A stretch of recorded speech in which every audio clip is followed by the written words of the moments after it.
is Sofia Martinez. I'm turning 35 this year. I'm just a regular office worker at a general company. Recently, I've been thankfully given some projects to handle. I love my job, so in that aspect, I'm truly fulfilled each day. But on the other hand, my married life is almost completely not going well. My husband, Henry, and I have been married for 7 years. This guy, Henry, is so good at making me feel unpleasant. It's like no one else can beat him at that. Just today, we had a fight over something trivial. Hey, I told you to clean up your dishes after eating, right? The sink in the kitchen is right there. I really wish you'd start taking your plates there yourself after you're done eating. Will you stop nagging? You could at least clean up the dishes. Are you the wife? Serving your husband should be your joy. It's your fault for using so many dishes in the first place. Your cooking isn't even that great, so it's all your fault. You hurry up and clean it. This kind of argument happens at least once a day. It's just a daily occurrence. Serving your husband? Where on earth did you pick up that phrase? It's just weird. I'm not your servant. We both work, so let's share the household chores like we agreed at first. Oh, just stop. You're so annoying. That's why it's all your fault. I wanted you to be a stay-at-home wife. Don't push the housework on me when you can't even fulfill my wish. What a failure of a wife. After dropping his one-sided comments, my husband Henry stormed out of the house in anger. I felt a bit sorry for his colleagues who would bear the brunt of his temper, but then again, it's not my problem. I realized that his inability to control his anger was the real issue. Henry often says he wanted me to be a stay-at-home wife. However, he started saying this only after we got married, and it became clear that I earned more. It's probably just his ego hurt because I'm the higher earner. He's such a petty man. I can't even remember why I started dating and married such a man. Anyway, the relationship between Henry and me had gone cold. Arguing had become our only form of communication, and even those arguments felt like we were just going through the motions.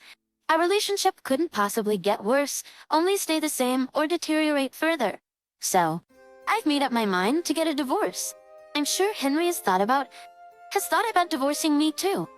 Why doesn't he initiate the divorce himself? It's simple. He hasn't brought it up because he's dependent on my income. Maybe he'd miss having someone to insult and vent his frustrations on. Thinking about it is making me angry. I have everything prepared to make the divorce work in my favor. Thankfully, Henry has been unfaithful. I plan to use this to bring up divorce soon. One day, as I was thinking along these lines, Henry said he was leaving for a 3-day business trip. Knowing he was probably off to a getaway with his affair partner, I watched him with contempt as he pushed the travel preparations onto me. Whether it's a business trip or a vacation, why can't he prepare himself? Maybe he thinks he's hiding it well. Perhaps he's secretly pleased with himself. When I refused to help and told him to do it himself, he yelled in an intimidating manner and retreated to his room. Eventually, he ended up making the preparations himself. Why doesn't he do it when he's capable of it? The next morning, Henry left the house without even seeing me. A few hours later, things took a dramatic turn. I got a call from the hospital informing me that Henry had been in a traffic accident and was rushed to the emergency room. I headed to the hospital, feeling almost like it was a moment of revelation. As soon as I appeared in his hospital room, Henry, acting like a fish back in water, became arrogant. Hey, you're late. It's an emergency situation for your husband. Hurry up and leave work. Here's a list of things I need. Go get my change of clothes and stuff right now. And you're my wife, so act like it and take care of me. Seriously? This guy, Harley, lying in the bed and raising his voice at me.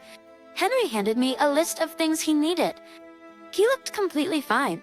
Not even a hint of whiplash, and I wondered if he really needed to be hospitalized. It's highly questionable. I noticed something odd about the bulge under his bed covers. His lower half, hidden under the white blanket, seemed unnaturally puffed up. And there's something odd about my husband's unusual tension. His words urging me to hurry up and go. His voice even sounds a bit panicked. It's clear to me that he's trying to get me out of here as quickly as possible. I strode over to his bed. If you need care, ask the person inside. What? Before Henry could respond, I grabbed the blanket and flung it off, almost as if I was about to expose him. Yes, it was as if I was about to peel away my husband's disguise. I anticipated that his mistress would be hiding there. But what I found was a little girl, still too young for school. Maybe she wasn't even old enough to be in school yet. Petite with her long hair tied? Prince with her long hair tied in 2 braids? Hell. As a matter of fact, I knew her one way or the other, but I was so convinced it would be his mistress that I was momentarily dumbfounded. I made eye contact with the girl's large eyes and let out a silly sound. The girl seemed surprised at first, but then laughed out loud and said, "You found me. See you later." She quickly got down from the bed, waving her hands as she left the room. Silence fell in the room. Henry was moving his mouth. This was my chance. I would control the conversation from here. I stared at Henry with a piercing gaze.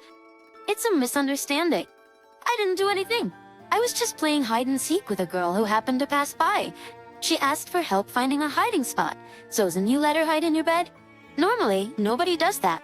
Unbelievable. That's really creepy. But as I looked at him with utter disdain, Henry started moving his mouth again. He should just sew his mouth shut if he can't make a decent excuse. Creepy. You think you have the right to say that to me? Failure of a wife. If you say things like that, it's divorce, you know? Are you okay with that? So he's bringing up divorce himself. Expected, but it saves me the trouble. Oh really? Thank you. I never thought you'd be the one to bring it up. I always thought you were the type of man who could only cling to me. Oh, so it's divorce then? You're agreeing to it, right? As I smiled sweetly. Henry's face turned pale. Good time to press on. I pulled out the pre-filled divorce papers I always carried in my bag and threw them onto Henry's bed. The papers landed with a dry rustle. He looked at them as if seeing something unbelievable. What, divorce? What is this? Yes, divorce? You get it? Divorce. I can say it as many times as you need. I'm actually really happy right now. That's what you're talking about. Divorce? That's why would you suddenly bring out these divorce papers? Well, you were the one who mentioned it, saying if I talked like that, it's divorce. You always yell about me not fulfilling your wishes, right? Be happy then. I'm fulfilling your wish. I can't stand you anymore. I can't stand you anymore. I absolutely don't want to take care of you. So let's get divorced. What? It's just a joke, right? Why are you saying this all of a sudden? You've always followed me and everything. That's why I'm agreeing to a divorce. But you just don't get it. But you know, I never felt like I was following you in anything. Just this moment is special. I'll accept your words about divorce. No. I don't want a divorce. I never, you might not want to thrash around too much. It might hurt your injury. Or is it that you're not really injured enough to need care? I said this as Henry tried to struggle in the bed. Then, although Henry was still breathing heavily, he stopped moving abruptly. He's surprisingly easy to handle. And I couldn't let him cause a scene in the hospital. Though I felt like punching him, that's a different story. I shook my head as if to say, oh well. Do you really not want a divorce? No, I don't want a divorce. That's obvious. And why is that? Why do you want to divorce me? That's because I love you. Oh, is that so?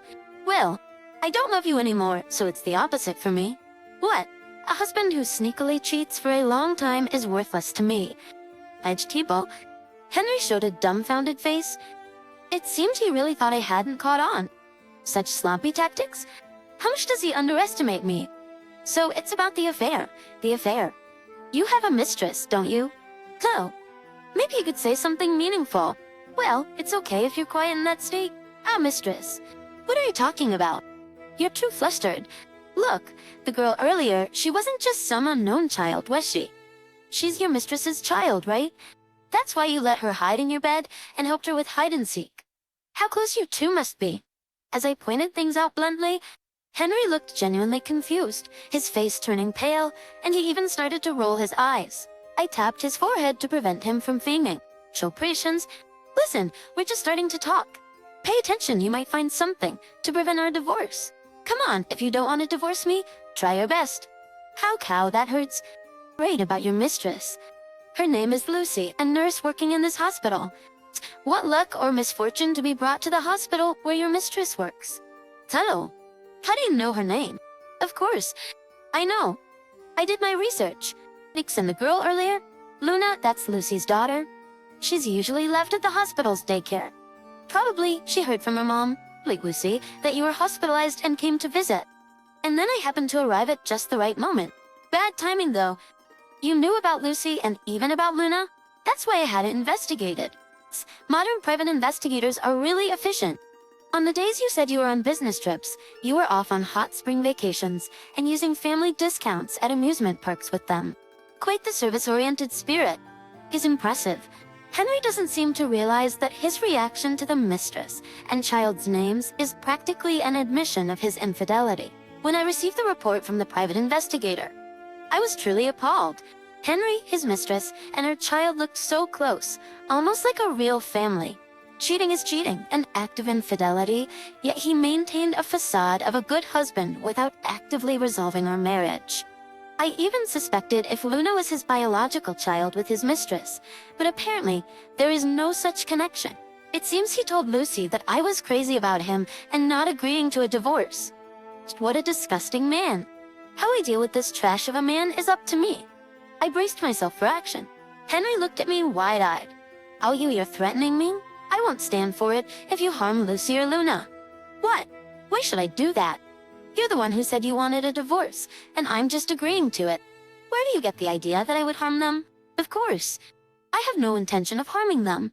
I will deal with him strictly according to the law, though a bit of personal sentiment is involved. As I thought I had hidden it perfectly. Hidden what exactly? Henry groaned in frustration, and I sighed in disbelief. Despite never letting go of his smartphone, he never bothered to hide his messaging screen. His password is still set to his birthday. Our shared computer was filled with photos and memory albums of his mistress, and for all his claims of business trips, he never made any effort to cover up his lies. He didn't even bother to get his colleagues to corroborate his stories. When I checked with his company, it was usually leave, sick leave, or unexcused absence. "You managed to keep your job this long? Even your boss was astonished when I checked. Didn't you ever think I might confirm your business trips with your company?" "What? You actually called my company?" "That's what I'm saying.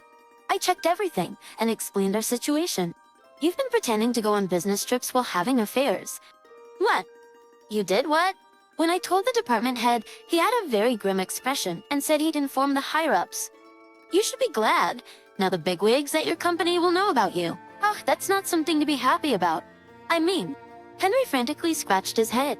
This incident made me contact his company for the first time, and apparently his conduct there was quite something. Putting work on his subordinates, spreading gossip about colleagues, and flattering his superiors. He was the perfect example of an employee on the brink of being fired. I looked down at him as he started muttering suspiciously and biting his nails, realizing he only ever thinks about his own self-preservation. "But you should be worried about more than just them, shouldn't you?" "Wait. Because, Henry, besides Lucy, you have another mistress, right?" "Oh, eh?" When I hit him with that, his expression went from stunned to shocked. His face kept changing like some kind of toy. "So about your mistresses.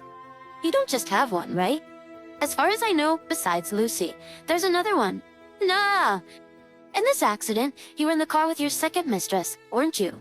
Penny's eyes widened to their limit. "How do you know about that?" "Actually, I already knew about your so-called business trip today. That was really a cheating getaway. You made hotel reservations on your computer, didn't you? And such a fancy hotel, too. Where do you get that kind of money? You're not going into debt for these affairs, are you?" Oh, Henry visibly shook with nervousness. I already knew he was in debt, spending on 2 mistresses. With such frequent business trips, his money would disappear in no time. I had the private investigator track your travel destination to gather more conclusive evidence.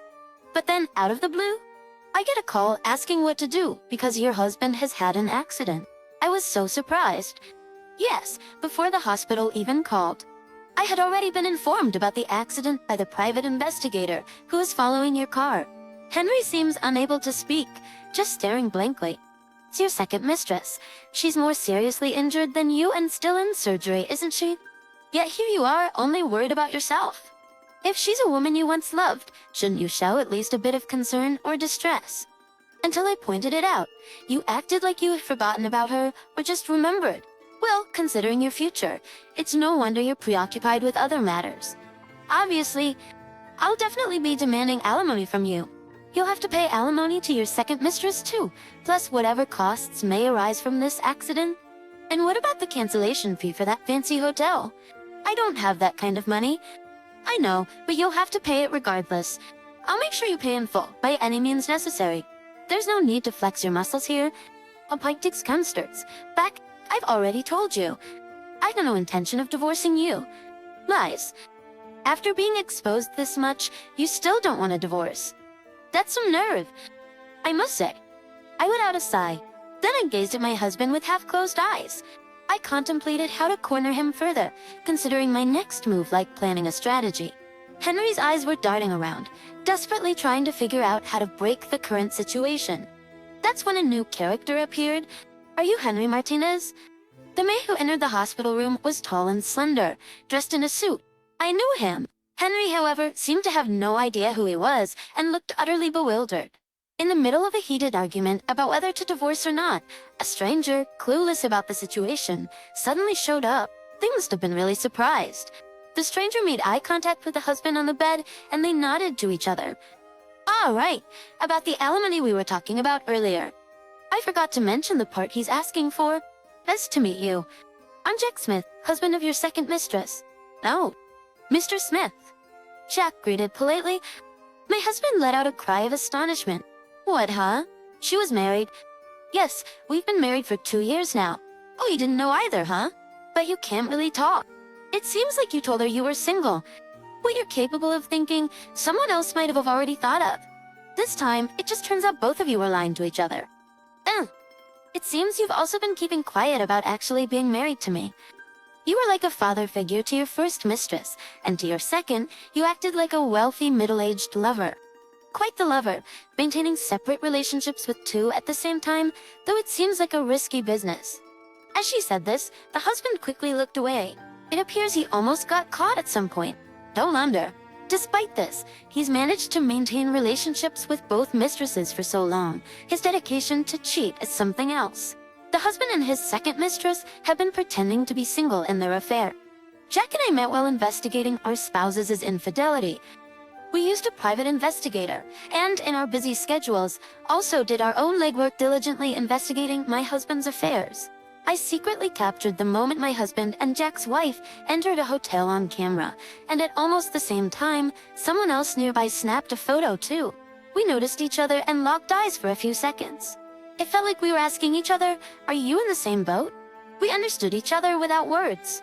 Given all that had happened, Jack and I had been secretly exchanging information on a daily basis.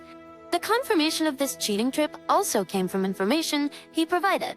I immediately contacted Jack. Jack, how's your wife's condition? The surgery went well, but she'll need to stay in the hospital for a while and undergo rehabilitation. Resection spectae. So now the odds had shifted from a 1-on-1 with my husband to 2 against 1 in my favor. Victory seemed within reach. Jack and I were closing in on my husband, who now had the look of a textbook example of someone acting suspicious. Henry, if you're so adamant about not agreeing to a divorce, then I'm prepared to fight this to the end. I'm willing to go to court, a trial. I've gathered evidence of your affair with my wife, including the incident. I'll be claiming alimony, and of course, I'll be filing a claim against my wife as soon as she recovers. But what about my medical expenses, my hospital bills? What am I supposed to do? You should pay for them yourself. It's only fair, given that this is all your own doing. I skipped work for this trip, and ended up like this. If you've explained everything to my company, then they've probably already decided on my punishment. I can't go back to that job. I'll lose my job, meaning no salary, no money. I can't pay anything. Do you at least realize you've done something wrong to the company? Shins, I haven't embezzled or faked business trips. The worst they'll probably do is urge me to resign, right? Which basically means you're fired. Damn it, why is this happening to me? Maybe you shouldn't be shouting so much. Jack and I just looked on in dismay at my husband, who was making a scene on the hospital bed. Just then, a shrill, coquettish voice echoed through the room. "Go my, what's going on? I am more." Your loud voice could be heard all the way down the hall. Luna was back at the daycare. What happened? Don't hesitate to press the nurse call button. Peeking Faison was mistress number 1, Lucy Brown. Her perfectly done makeup was charming, but the shrill voice and flashy hair color were a stark mismatch with her nurse's uniform. Well, perhaps this workplace has a liberal atmosphere regarding makeup and hairstyles. Best not to delve too deep to that, but still, calling my husband Miyamori. But the thought that the person being called Miyamori is my own husband is not funny at all. Jack and I greeted politely to her when our eyes met. Her cute face momentarily contorted.